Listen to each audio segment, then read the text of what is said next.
I need to tell you something I've never told anyone. Not my best friend, not my therapist, not even my own mother. And honestly, I've been sitting on this for almost 3 years now, terrified that the moment I say it out loud, something shifts, something breaks. But I'm done carrying it alone. So tonight, at whatever ungodly hour you're watching this, I'm going to tell you the truth. It started on a Tuesday, the most ordinary Tuesday of my entire life. I remember because I had just eaten cereal for dinner, which is peak Tuesday energy, and I was sitting in my apartment feeling sorry for myself in the most comfortable way possible. My job was fine. My relationship was fine. Everything was just fine. And somehow that was the worst part. Fine. Like a slow leak in a tire you don't notice until you're stranded on the highway. I had this habit back then. Every night before bed, I would go through old photos on my phone. Not in a nostalgic way, more like an obsessive archaeological dig through my own past. And that Tuesday night, I stumbled across a photo I had completely forgotten taking. It was blurry, badly lit, clearly taken by accident. And I could not stop staring at it. In the background of this accidental photo was a woman I didn't recognize. She was sitting at a table in what looked like a coffee shop, and she was writing something in a notebook with the most intense expression I have ever seen on another human face. Full concentration, like the world had ceased to exist around her. And something about that image just absolutely destroyed me. Not in a bad way, in a way I had never felt before. Like grief, but pointed in the wrong direction. Like missing something you never actually had. I know what you're thinking. That's a little strange. And you're right. It was strange. But here's where it gets stranger. I became fixated on figuring out who she was. Now, I want to be very clear about something. This was not a romantic obsession. This was something else entirely, and I'm still not sure I have the right words for it. It felt more like recognition, like my brain was trying to tell me something it couldn't quite form into language yet. I started going back to that coffee shop every weekend, sometimes twice a weekend. I ordered the same drink, sat in the same general area, and just watched people. Weeks passed. A month. Nothing. She never came back. Or maybe she was never there to begin with, and that photo was taken somewhere else entirely, and my memory had filled in the location wrong. That's entirely possible. Human memory is horrifyingly unreliable.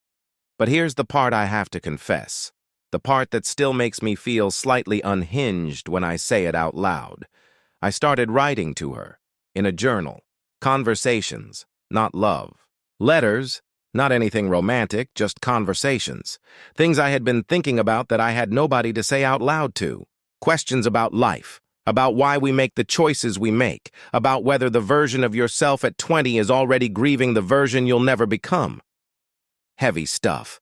The kind of thing you think about at midnight when the apartment is too quiet and the ceiling has nothing useful to say. And the wildest part? Those journal entries changed my life. Not because of her. She was never real to me, not really.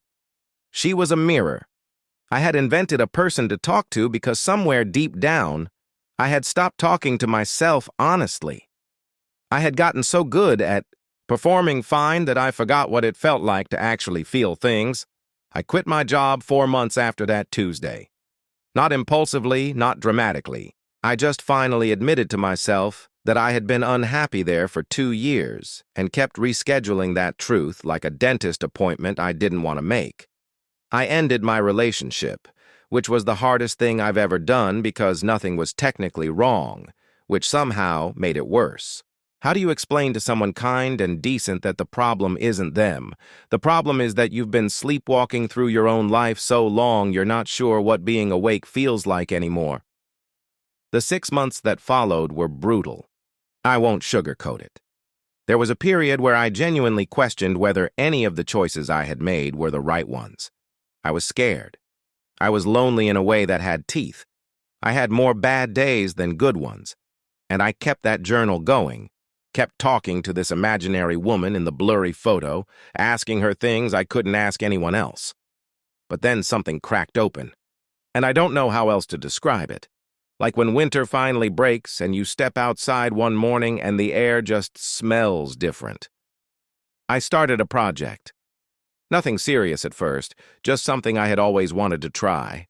Something creative that I had told myself for years I wasn't talented enough for. And it was bad. My first attempts were genuinely terrible. But I kept going. And somewhere in the process of making bad things consistently, I stopped being afraid of making bad things, which meant I could make more things. Which meant eventually, some of them got better. I look back at that photo sometimes, the blurry one, and I realize something that genuinely makes my chest feel tight in the best possible way.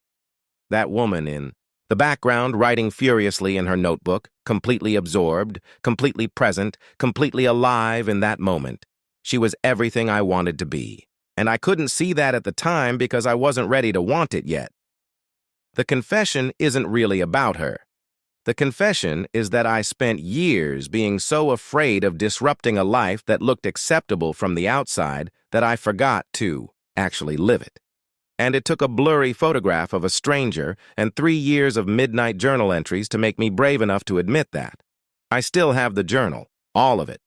Hundreds of pages of conversations with someone who doesn't exist. And here's the thing about that, the thing I want you to really hear.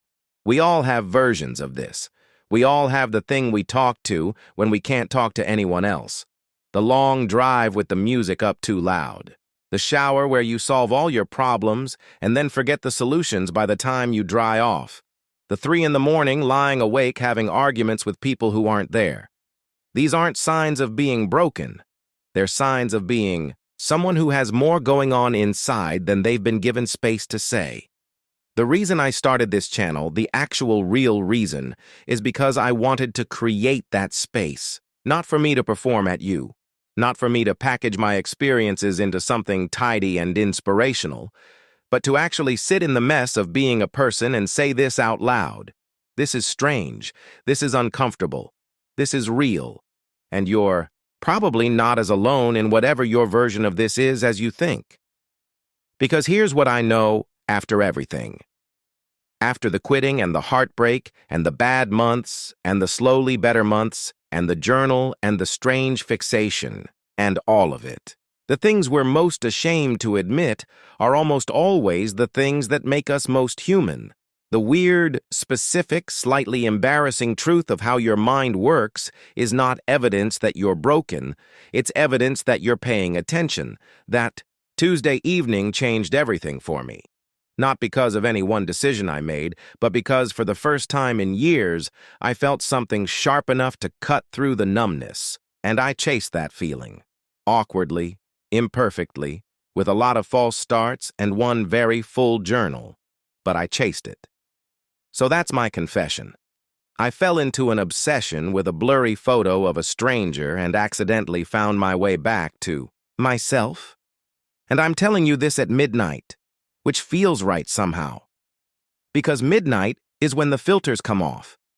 Midnight is when the version of you that performs for everyone else finally gets tired and goes to sleep, and the actual you gets to sit down for a minute. I'm glad you're here. I'm glad you stayed until the end of this. And if you have your own blurry photograph, your own strange fixation, your own Tuesday that cracked something open that you haven't told anyone about, I hope you know that this channel, this strange little corner of the internet, will always be here for exactly that. Same time, same place. Midnight Confessions. Tell me yours.